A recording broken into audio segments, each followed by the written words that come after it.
Hello, all, and welcome to the Fantasy and Sci-Fi Fanatics podcast. I'm your host, Daniel Coolbaugh.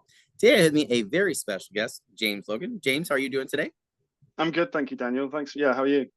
I'm excellent. I'm so glad I could get you on. Like I said before we got done recording, I No, was able pleasure. to finish the book last night, and I was like so excited. And if we had to wait in between this, a little bit longer, I don't think I would have been able to. I would have been, blowing you up on like X or Great something to like hear, that, or great to hear. Instagram with Fantastic. questions. So I'm so good, so happy that we could get you on, and it No, feels it's good great. to I mean, ask you questions. So thank you very much for having me on. yeah, And anytime. you've caught me in a good time actually, because Oh, perfect. I was sort of having a brief pause between I've been frantically writing book two, and have just handed it in last week, and I'm expecting edits back. It's kind of any moment now, so I'm just enjoying this brief respite before the madness starts again. But yeah, it's going That's to fair. be kind of it's going to be full on because I can't quite remember what the dates I'm working to are, but like I've got a lot to do to it. I think it's good, but there's a lot I know I want to do to it. I've had one beta read so far, which was my partner, and she was like, her main takeaway was basically, this is really good, but there's too much talking. So I'm gonna have to like just get in there and cut loads of dialogue, I think. So yeah, so that's all to come. But yeah, it's gonna be full on. But yeah, like I said, brief pause, and I've been enjoying some rare time away from the screen. So it's a great Awesome. chance to just chat to you. And yeah, fantastic. Thanks for having me on. Yeah, not a problem. And I'm gonna say, like, it was not by happenstance. When I saw that you said that you turned it in, I was like, I see. Right.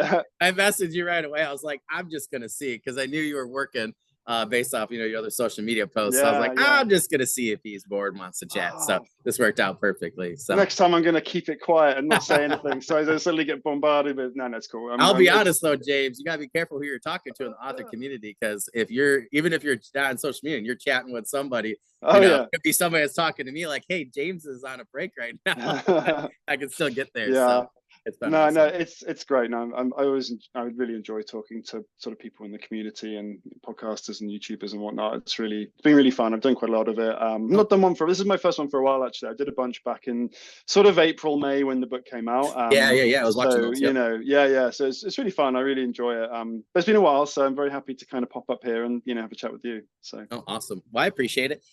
Well, just for our audience, I guess for my sake too, I'm not mm. quite sure. I was just kind of curious, like before we get talking about the book, what has your writing or author journey been like, kind of up until this point?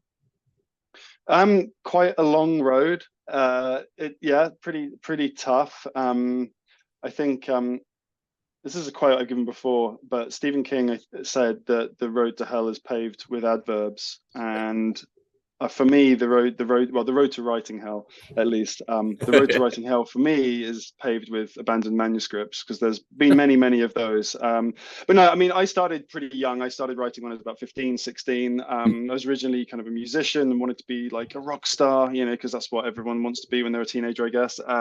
And yeah, at some point, the kind of rock star dreams faded and the writing kind of took over. And it was only many years later when I realized that, oh, actually, the reason for that was because I needed a creative outlet. And I didn't realize at the time, it wasn't like I made a decision like, oh, I'm done with music, now I'm going to write.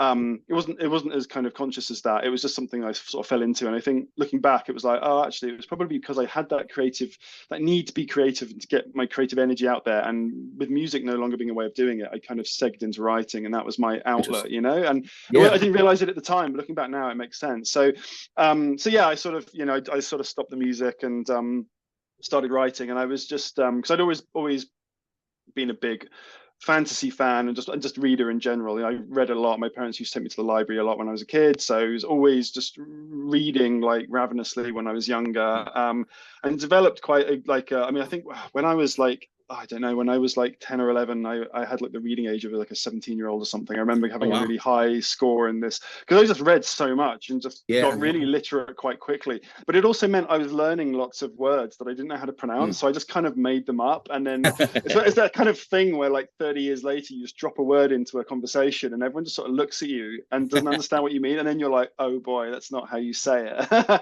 So you have to kind of like relearn how to say a word after 30 years, which is kind of wild. But yeah, so I always read an awful lot. And so it kind of felt natural, I guess, to just start writing. At some point, it was a very clear moment when I remember being in my friend's kitchen, and I remember thinking, I could write a fantasy book. I bet I could do it. I bet I could do it really well, which is just like ridiculous, cocky sort of, 15-year-old bravado, but at the same time, you kind of need that self-confidence, I think, because it can take you an awful long way. And like when you're that young, you don't really, you've not been kind of ground down by the universe, and you still have that kind of like just optimism and just belief, and you don't overthink it. You just kind of jump into it, because I get quite a lot of people messaging me and saying, oh, I really want to write, but I don't know what to do or how to do it, and they're kind of like paralyzed by sort of not knowing how to start or whatever.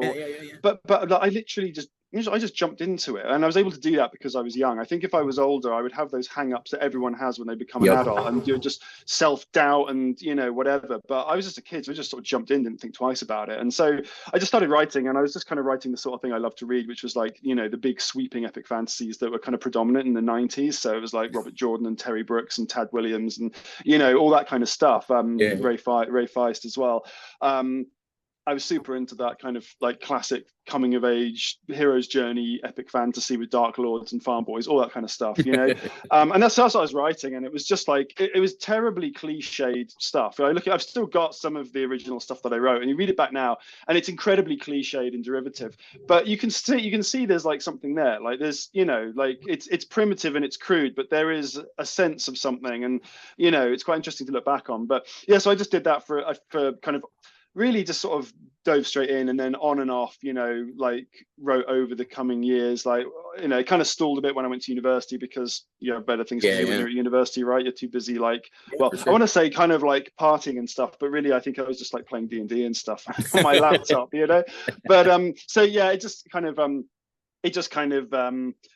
it was always there. I would always come back to it and start a new project, and then I'd bin it, and then like 6 months later I'd come back and do something else. So it was always kind of in the background, and it was always something I wanted to do but hadn't really quite got around to. And then I just had a few more serious attempts, like around sort of, so I mean, I started writing when I was in my teens, so it would have been like late 90s, and then I had more serious kind of like semi-serious attempts around the sort of like late 2000s, 2008, 2009, and that kind of didn't go anywhere, but it was still just chipping away at it. And then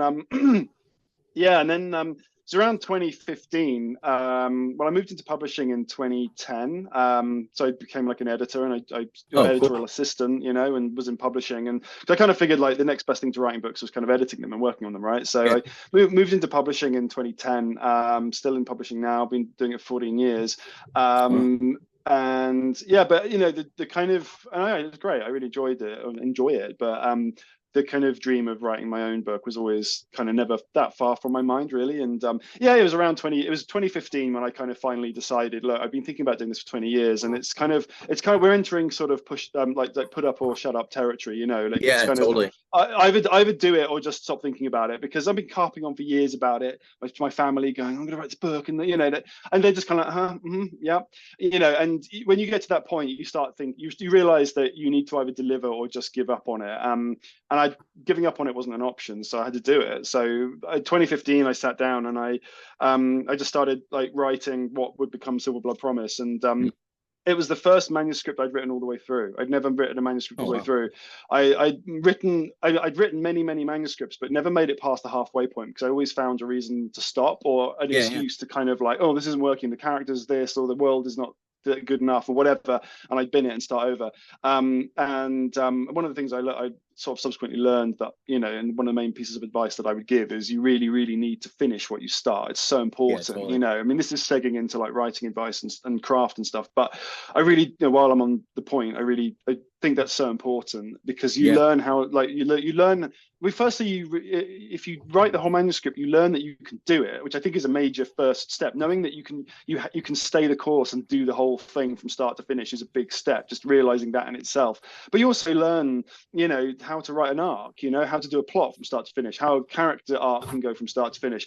You learn the different beats, how to structure it. You don't learn those kind of things if you're just constantly writing the first third of novels and then abandon. So because what happened for me was I got really, really great at writing the first third of novels, but like I had no experience beyond that, and that meant with Silver Blood, it took me so long to write. It took me like 6 years or 7 years to write, because I was having to learn as I went, because I just hadn't, even though I'd been writing since I was a teenager, I hadn't learned the full thing, you know. I was saying it was Yeah. like it was like an apprenticeship in a way.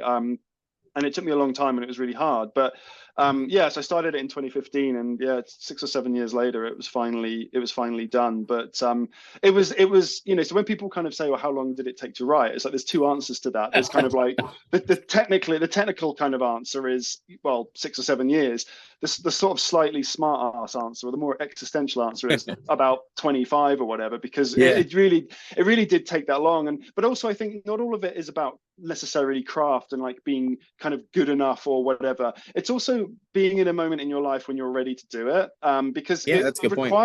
it requires so much discipline, right? You have Yeah. to make a lot. You have to make a lot of sacrifices. Like I've had to bin off a whole load of social engagements recently. I say that flippantly, as if I'm being asked out all the time to go to I'm not, but I've had, now and then you've got to kind of like, your friends are like, oh, should we go and like go to this thing and it'll be awesome, and you're like, yeah, it sounds awesome. No, I can't, because I really have to get this edit done for Yeah.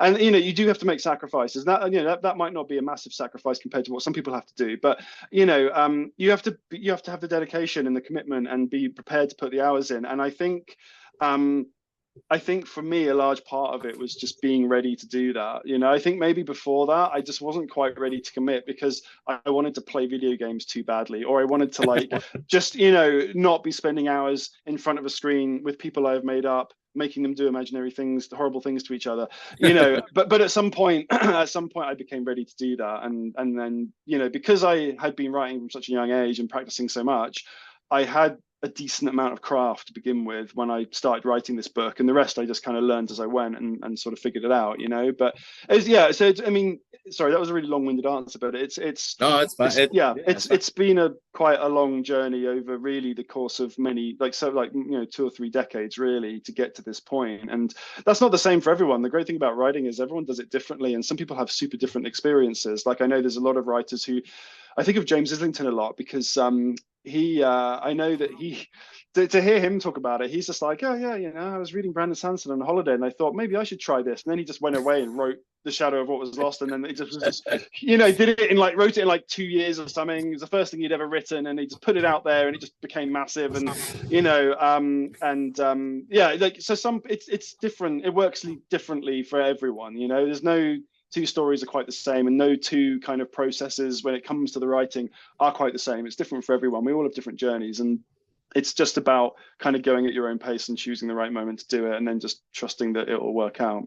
So, but yeah, it's been a long road, and I'm really glad now to kind of because when you sort of look yourself in the eye, and when you look in the mirror and you look yourself in the eye, and you say, I'm going to do this, like this is it, we're going to do it.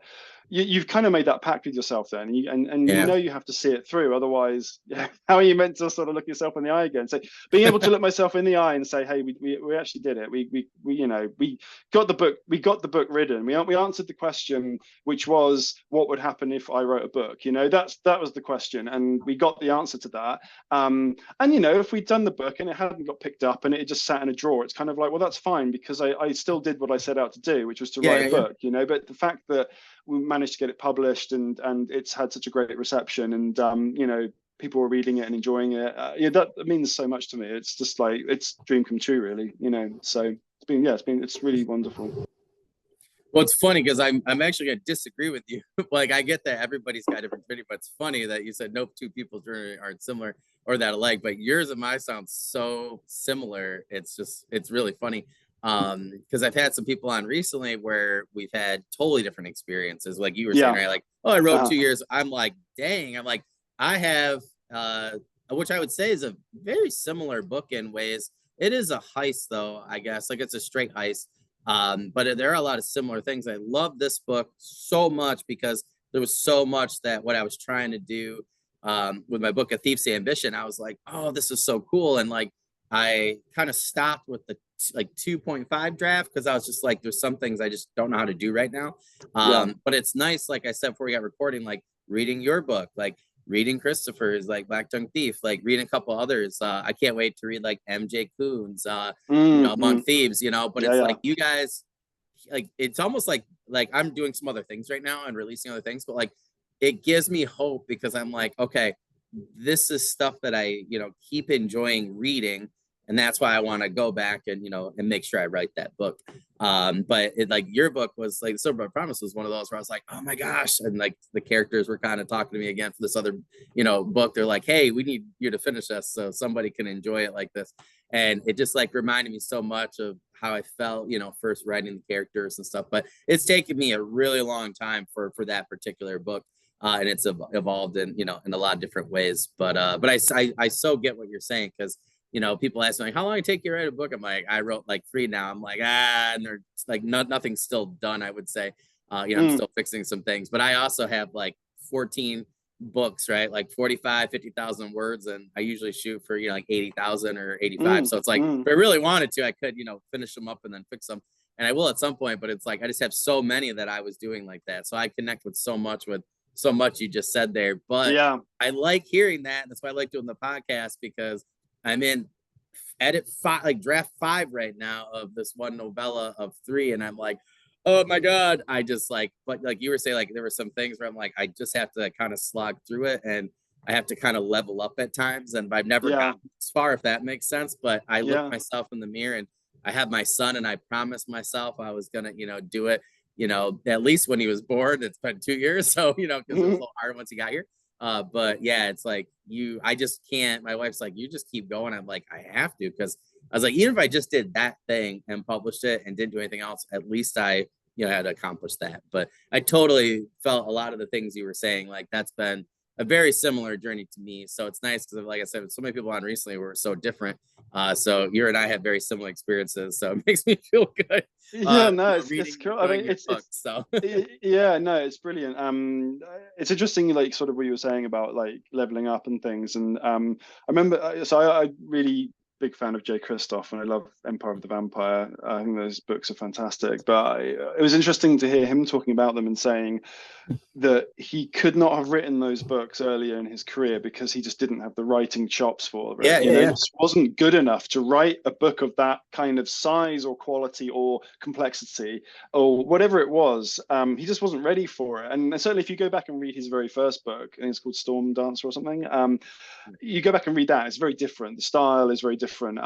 Not necessarily like better or worse or anything, just really quite a different narrative voice. And I can totally, looking at that, I'm like, oh yeah, I can see why it took you time to kind of get to the point where you could write something that maybe feels a bit more elaborate and a bit richer somehow, and just bigger, like in every way. And I think, for me, I think that's why one of the reasons, it took me several years to write this book was because I was trying to write parts of it, and it wasn't just lack of experience. It was also just, I probably just wasn't quite good enough to quite the vision I had in my head. I just didn't quite have the technical ability. And so it did take, I did have to do, I mean, I ended up doing like 7 or 8 passes on this book. And that was before even like got picked up and went for copy edits and professionally had edits and stuff. I must have done 7 or 8 drafts on it. And I think, that was partly just because I was improving all the time. I think I massively improved. Like if I look at, I still have I have every draft of the book that I did. And when I look at the really early chapters I wrote back in 2015, so like nearly 10 years ago now, when I look back at those, I can see how much better I am now as a writer. Yeah. Like I've just improved massively in that course of time in the process of writing that book. And so I'm looking back and I'm like, wow, no wonder I struggled with some of these scenes, because I just clearly I'm just not good enough to write those kind of scenes or do them justice to the way I see them in my head. And it took me a while to kind of as you said, level up. Kind of with each pass, I kind of leveled up a bit more. It became a little bit more instinctive. It became a little bit more, I just had more of a sense of what I was doing and what I was trying to do and maybe how to do it. And it was only sort of like towards the end of that process, I really felt like I'm on the level now where I feel I can deliver the kind of thing I want to do. And it took me a long time to get there, So like, I guess I'm not really sure what I'm saying, but other than that, you just kind of have to keep practicing, because, writing is definitely something that you absolutely can practice and get better at. It's a skill, and it's like anything, you can hone it and develop it. And and one of the other pieces of advice I give when I'm asked for writing advice is that everyone's got to find their own process and their own way of writing, because it's like, like many of our sort of writing journeys are like very different. I think the way people write is also very different. And my partner, for example, has a completely different writing kind of process to the way that I write. We're absolute polar opposites when it comes to actually the craft itself. So important to find out. And I think another reason why that it took me so long to write Silver Blood was because I didn't really know what I was doing, not necessarily in a kind of writing sense, but more like how to write. Like, what is my process? Do I need to write every day? Do I will it help to have like a word count to work towards? Will it not? All these little details I kind of had to figure out. And again, it took me a long time, even several years into the process. I don't think I hadn't quite figured it out. And I really, just to pick one example at complete random, I remember having a really, really hard time writing. I don't want to give any spoilers, but there's kind of like the Midnight Court, in the catacombs and stuff with the twice-crowned king and all. Yep. I remember really, really struggling with some of those scenes, just finding them so difficult because I just wasn't quite good enough to do it, or I didn't quite have enough of a grasp on my craft. And I remember one of those scenes, I remember I was in front of my computer for like 6 hours, just like being really stubborn. I was struggling with it. I couldn't get it done. I couldn't find the words. And I was determined to kind of beat it, right? I didn't want to walk away. I didn't want to kind of give up or whatever. I was going to beat it. So I just kind of tried to power through it. And the result was I spent about 6 hours in front of the computer, and I walked away at the end of it with like 600 words or something, and I just remember feeling so miserable, right? And I just remember thinking, this is not how it's meant to be. Like, I realized, I was like, this is not how it's meant to work. Like, this is meant to be fun. It's not always going to be fun, but I should enjoy this on some level. It should feel meaningful and enjoyable on some level. And it's not, and there's something wrong with that. And it took me a long time to realize that if that happens and I bump up against whatever barrier it is and I'm just really struggling, and it doesn't happen very often now because I've figured my craft out and I've got better as a writer, so it's quite rare these days that I do get really stuck and can't seem to move forwards. But when it does happen, I know what to do now. I give it half an hour. If it's not happening, I'm just like, okay, cool, I'm just gonna walk away and leave it. And because I know if I walk away, let it sit in my head, I know that my subconscious will figure it out. It might take 5 minutes, it might take 24 hours, but at some point, a thought will pop into my head and I'll be like, that's the problem. Like, that is why it's not working. And as I realized, it's like, that's all I need to do.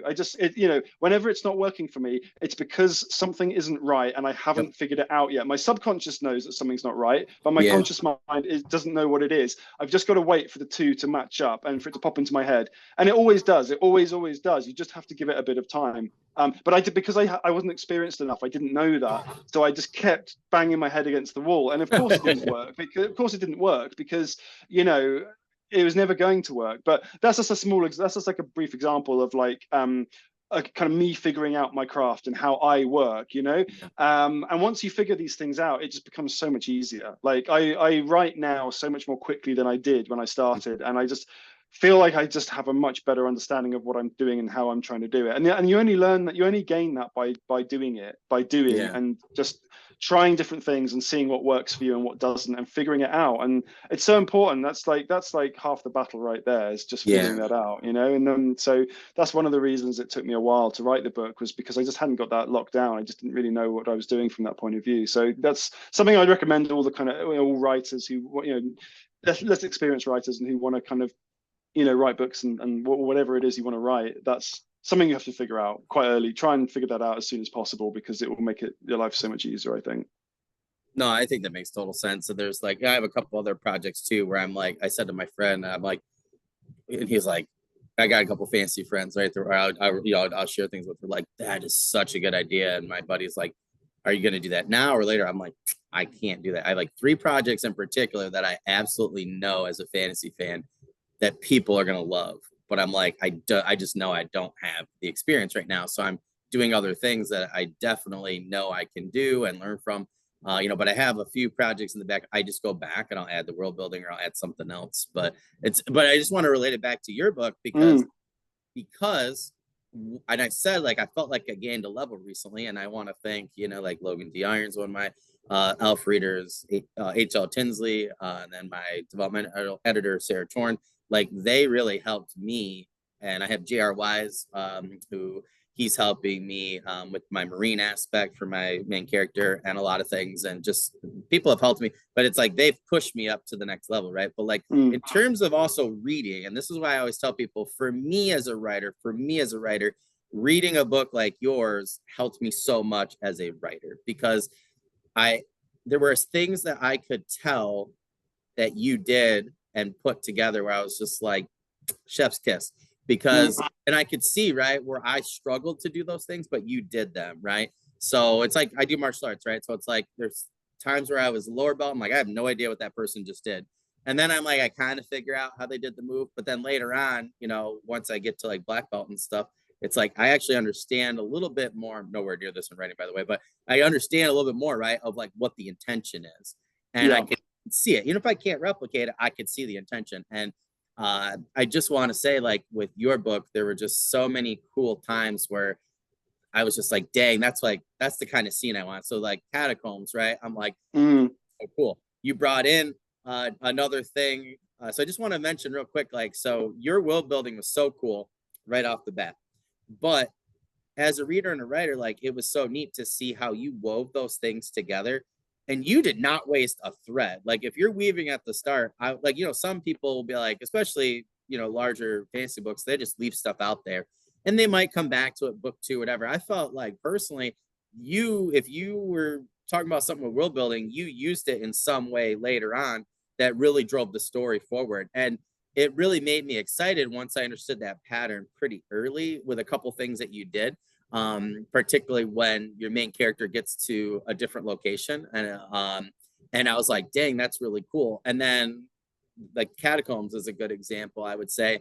And then, what goes on. And then later on too, with the ending of the book, it was just like you could literally see as a reader and a writer, if you write like 1, 2, 3, 4, and it just like really made the whole thing for me like really like when I like you're shutting the book and you just feel really really good about it, and it's really cool. And it was really interesting to see how you were able to combine the world building threads, the magic, and like Lukan's character arc all together, and then those supporting secondary characters.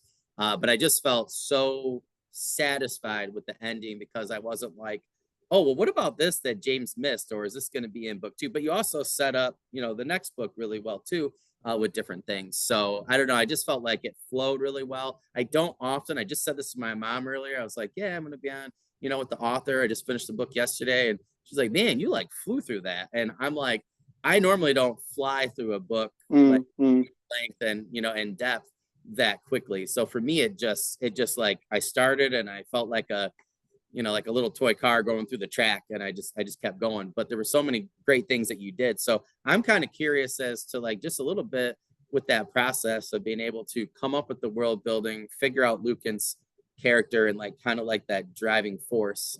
So can you talk to us a little bit about like why you started the book the way that you did, and kind of just let the audience know, if they haven't read yet, kind of like what it, like how it starts and what the book's about. But I'm kind of just curious at how you kind of tried to drive that engine, for like kind of like the rest of the adventure.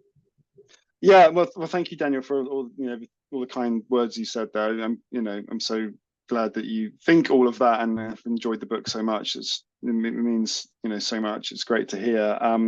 Yeah, I mean, it's difficult, right? Because a lot of the time people are like, how did you do this thing, or why did you do this thing? And a lot of the time the answer is I don't know, actually. Like I it's quite tough. Like sometimes talking about like the book from a technical perspective is quite challenging for me because I don't really know how I did certain things. Like sometimes I really feel that it feels like a bit of a cop out to say it, but sometimes I really feel like a lot of the stuff in the book just works because I just did it over and over again until it worked. Yeah. In the third draft, it's like this element's just not working, and I'll play around with it a bit, and I'll push it in a different direction or whatever.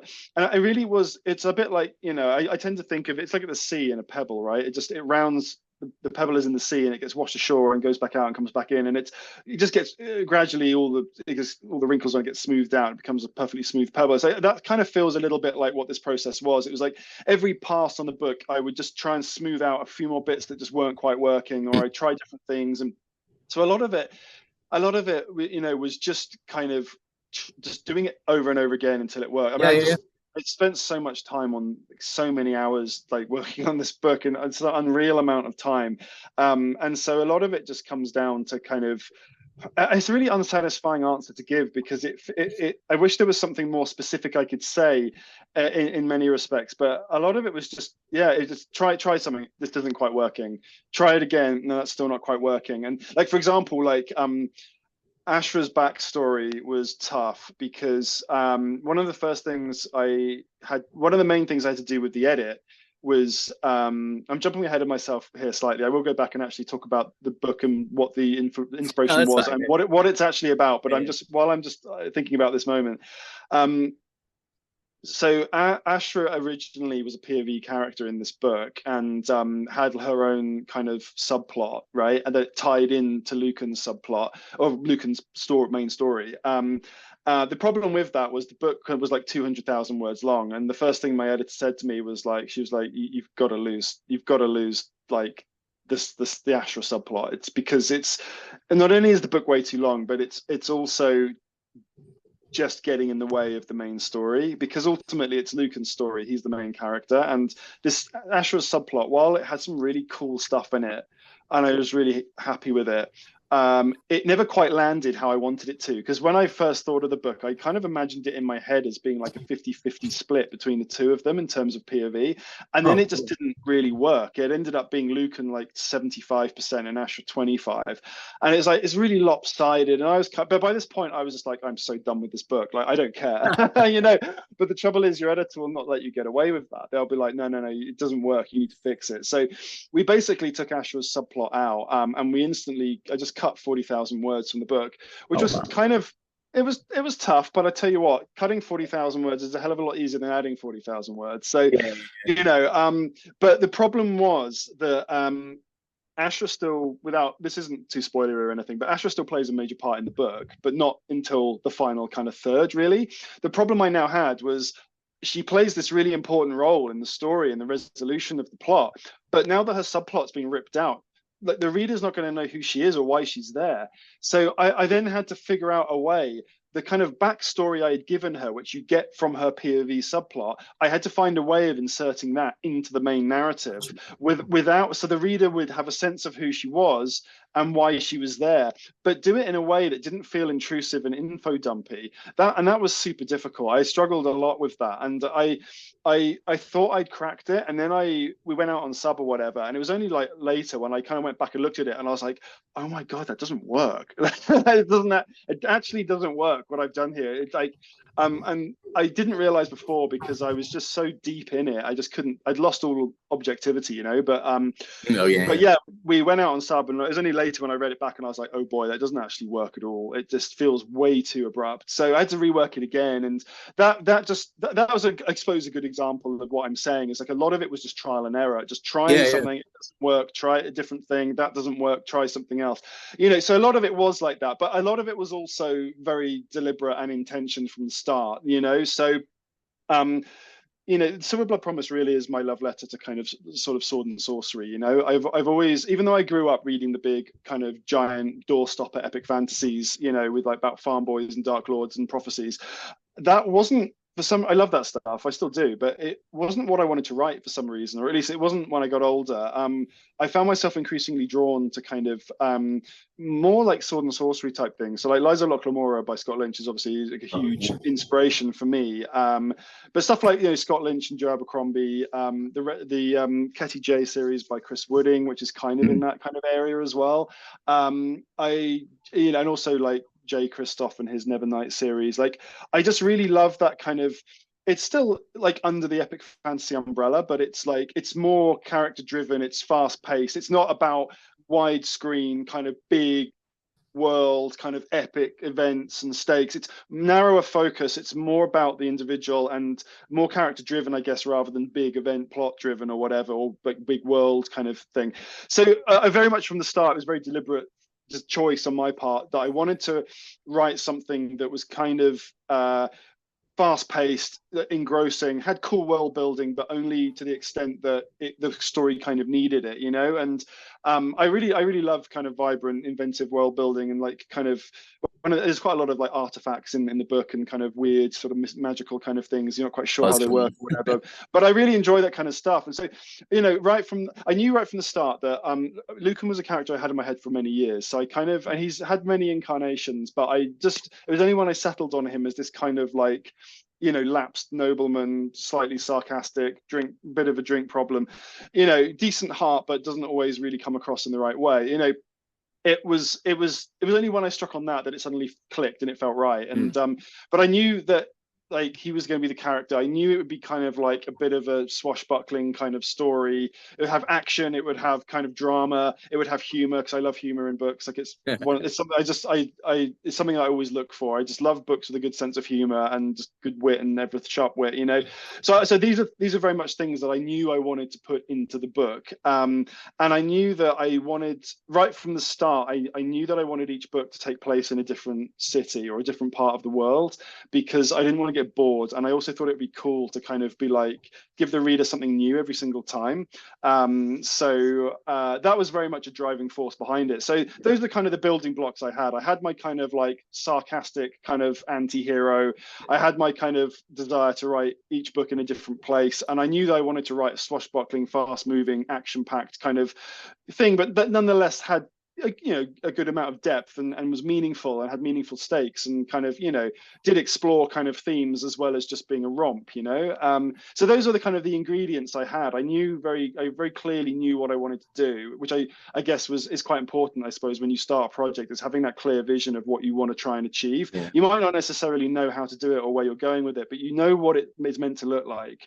And if you know that, then you know when you see it, like, you know whether you're doing what you kind of set out to do. And I really think I did kind of achieve what I set out to do. But yeah, I mean, really the book is just my kind of love letter to kind of sword and sorcery, and just, you know, I love sword fights, I like witty, sarcastic sidekicks, you know, I love kind of cool magic, cool world building, just big set pieces. Someone said to me that Silverblood feels almost like a video game, and I thought that was really fascinating, because I never thought about that. It makes perfect sense when I think about it, because I'm a big video gamer. I play a lot of video games and always have done. Gaming, in fact, was my first love before anything else, actually, I think. But but I never looked at the book in that way. It was only when I looked at it, I was like, oh, it kind of does feel like that, because it's quite sort of, the plot, I suppose, is quite linear. And that's not to say that it's not kind of, it doesn't have a certain complexity to it or whatever, but it is quite linear.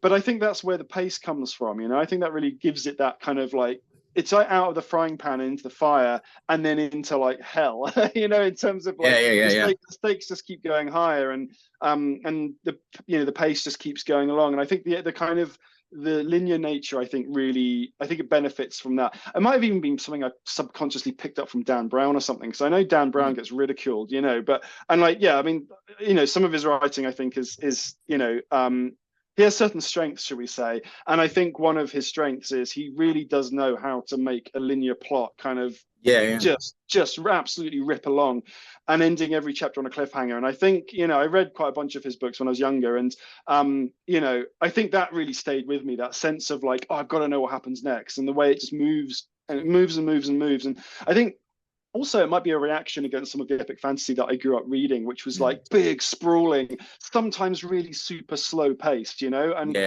I know some readers love that. Like, they want to be drawn into the world and they want to spend time in the world, and they don't mind if it moves slowly. And I think to an extent, I am okay with that too. But I also remember being frustrated with some of those books because they were just so goddamn slow. I just wanted something to happen, you know? And and I think that's also kind of, taking it from that. I'm a big fan of David Gemmell as well, who's the absolute opposite of that. He's very much just kind of like, and I remember reading an interview with him, and he kind of said, he said something like, I don't understand this fixation with like, before we get to the action, you have to describe what the room looks like, what color the curtains are. And he was like, I don't give a shit. I just want something to happen. I want just you know, put people in the room and put me in the room with them and make something happen. And that's just stuck in my head as well. That just sense of like, always trying to just cut to the action as quickly as possible. Like, and like, you know, I'm big on atmosphere as well. I love books with great atmosphere, and I tried really hard with Silver Blood to kind of make the city kind of a character in its own right, the same way that Scott Lynch does with Moore in Lies of Locke Lamora. I never quite feel like I managed it, because I think what he did in that book was just like another level, and I don't think I managed to hit that. But a lot of people have told me that they really feel like the setting is alive and stuff, and that you know, at least I kind of hit somewhere where I was trying to hit with that, I guess. But you know, so I definitely spent time kind of thinking about the world building in that sense, trying to bring it out, trying to put in little bits here and there that just make it that bit richer. But the focus was always on the plot. And I think partly that was just because I've got a great editor as well, who was always like, this is too slow, cut this is where the chapter should end, you know. And that's really just, I mean, I'm an editor myself, right? But you can't edit yourself, really. You do have to have someone else to do it. And then when they pointed out, you're just like, oh yeah, of course, like, why did I not think of that? But of course I didn't think of it, I'm too deep into it. But just going back to world building very briefly, one of the things I love about Christopher Buehlman and Black Tongue Thief, I actually met Chris at the tour party at Worldcon recently, and like, he was on the other side of the room, and I was just like, I really want to speak to him, but like, I don't want to interrupt because he's talking to someone. I don't want to do that awkward thing of like hovering on the edge of the conversation. Just, you know, so like, I waited until he like made a beeline for the bathroom, and I was like, right, this is my chance. I just sort of like stepped in front of him and then just like gibbered at him like madly, and he was very nice, you know, but you could tell he was just like, oh my god, who is this guy? You know, it's just like, your books are awesome and I really love them, and this is so cool, and I really love this bit that you did, you know, total fanboy. It's ridiculous. But no, I do, one of the things I really like about Christopher's books, I think his world building is amazing. Like, and one of the things with world building is, and this is, I think, one of the mistakes that I think like less experienced writers make, and something I've seen a lot in my editorial career, like, you know, with new writers and younger less experienced writers, there's this belief, I think, that the two things, right? I think they think that world building, first of all, has to be like upfront, you know. Like, before we can get into the story, I need to give you the kind of potted history of the world. It's like, no, you don't. That absolutely does not need to be upfront, and actually, it's not helpful for it to be upfront. Because all it does is to slow the story down and get in the way. But also, it's this belief that like world building, it is about kind of meaningful events and things that have happened. So it's like, oh, you know, King such and such fought this battle in this year and defeated this enemy, and that created this country that is now at war with this one. It kind of, so much of the time, the world building gets distilled into these kind of historical, political kind of events, and it's like, actually, I don't feel that is actually good world building. And all that really does is give a vague sense of history underpinning a world, but it doesn't create the world itself. And I think one thing that I think Christopher does really well, like in Black Tongue Thief and The Daughter's War, is that his world building is just exceptional. And one of the things that I really like about his world building is it's so subtle, but his world building exists in small details, right? It's not big details, like, you know, it's these small things. He'll mention something like, you know, like Galadia is I can't remember if it was a Spantha or Galadia, but one of the kingdoms is well known for its horses and its people's ability to ride horses, and it gives you a few lines about horses and their affinity, the people's affinity with horses, and how that has influenced their culture. And he does it in like 3 or 4 lines, right? It's so subtle, and then he's on to something else, and it's just in there. It's not made a big deal of. It's just popped in there, and then he moves on. And it's only a small detail, but it does so much heavy lifting, because immediately it gives you a whole sense of an entire people and an entire region. He does it in Daughter's War as well, where he's like talking about I think it's a Spantha, and he's kind of like, you know, he talks very briefly about the wine and how dark the grapes are or whatever. And like, again, really small detail, but it just fleshes it out so much. And when these things are all small on their own, but when you put them together across a manuscript, it creates a mosaic that ultimately adds up to a really strong image. You know, the way a mosaic does, like, you pick a square off a mosaic and it's just like, it's nothing. But when you put them all together, it's an amazing detailed picture. And that's kind of how I think of his world building. I actually made that mosaic thing up on the spot, and I'm quite happy with that metaphor or whatever. But, you know, yeah, we're gonna quote me on that. I thought that was pretty cool.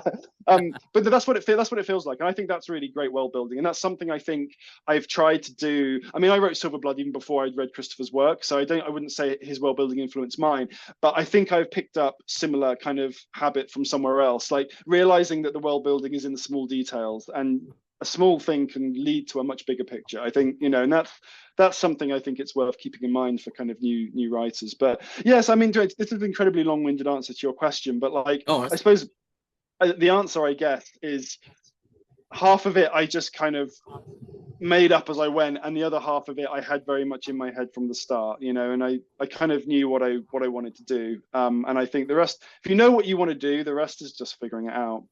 Figuring out how to do it, and I think that's kind of what I more or less managed to do. But sort of writing a book and kind of saying it's the first book in a series is you've then got to write another one, right? And you've got to do it in like half the time.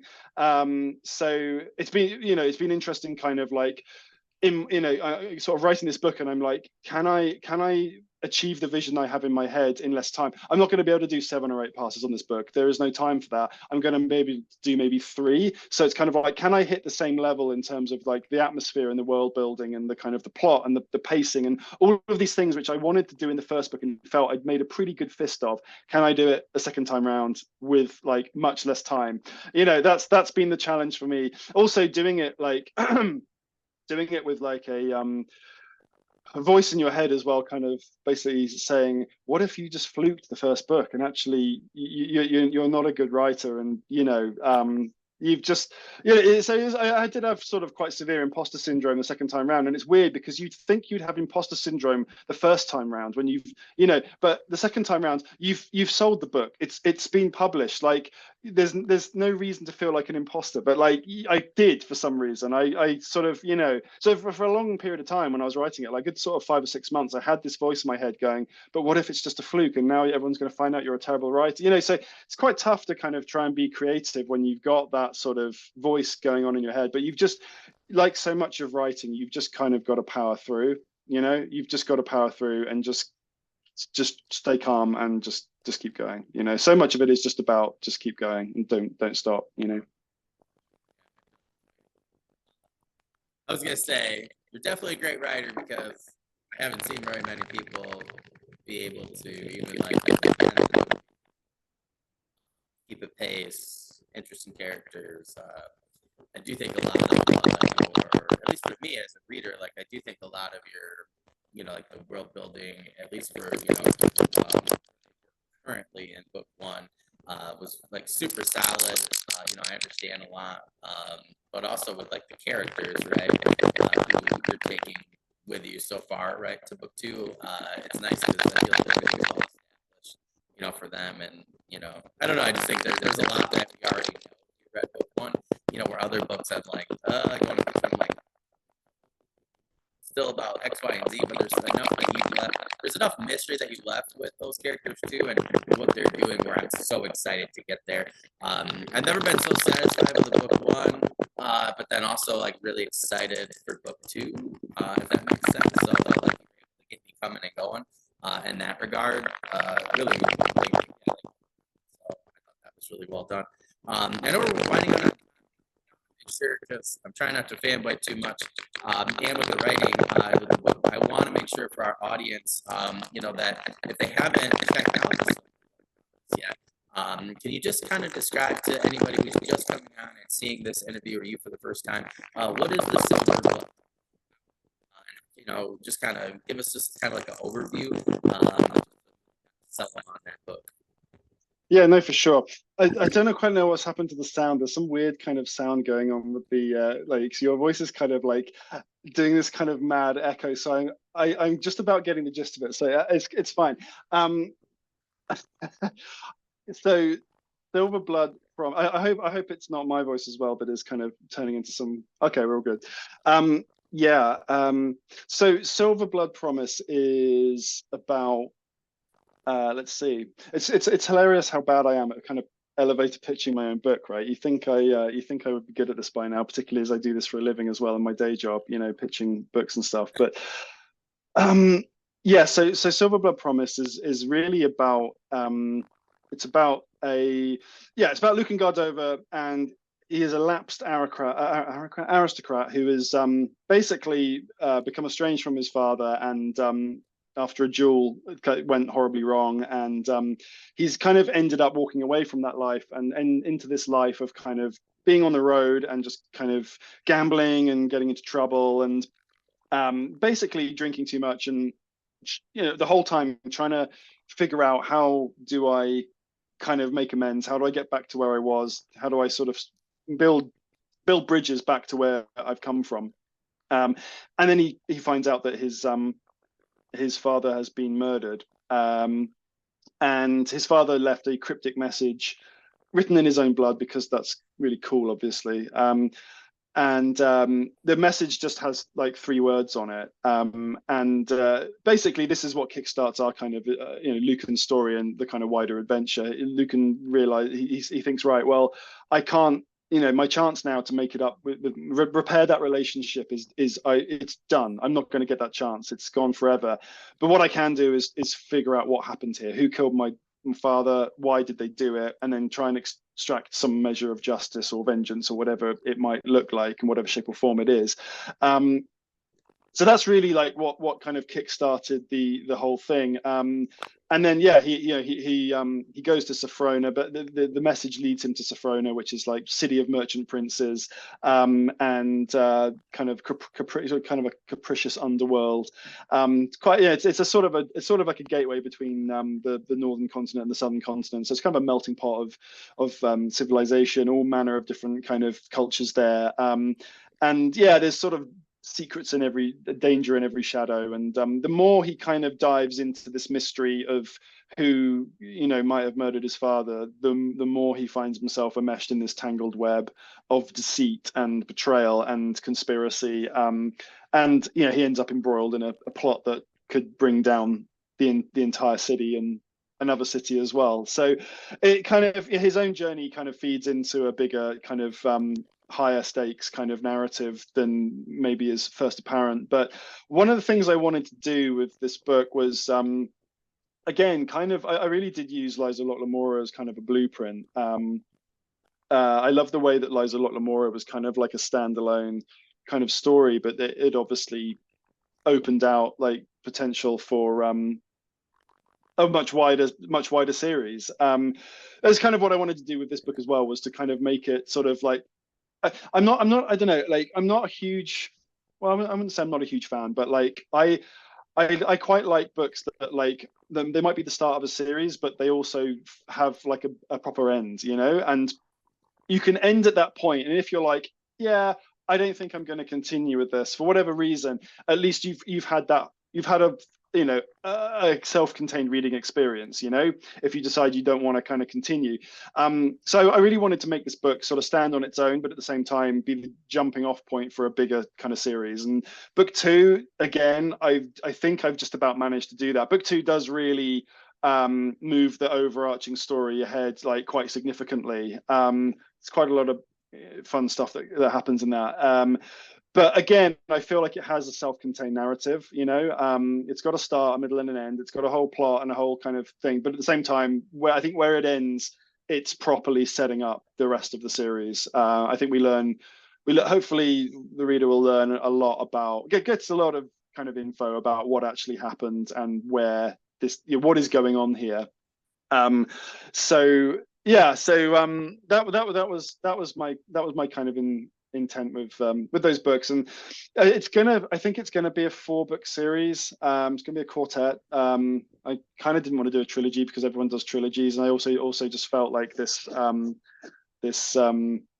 story was too big for 3 books. I feel like it kind of only properly gets going, the overall wider story only gets going kind of really at the end of book 2. So I'm kind of a little bit like, oh my god, can I wrap this up in 2 more books? Like, because originally I was thinking of it as like a 5-book series, but it's the problem with that is it's like, it's quite a lot to ask. I mean, if you're self-publishing, obviously you can do as many as you want, and I know a lot of indie authors will do like 10, 11, 12 books or whatever, and knock yourself out. But I think when you're traditionally published, it's kind of like, you've got to convince your publisher to buy the books, and it all depends on how well the earlier ones do. And there's absolutely no, I mean, there's no, I've been in this industry long enough to know there's absolutely no guarantees in it. So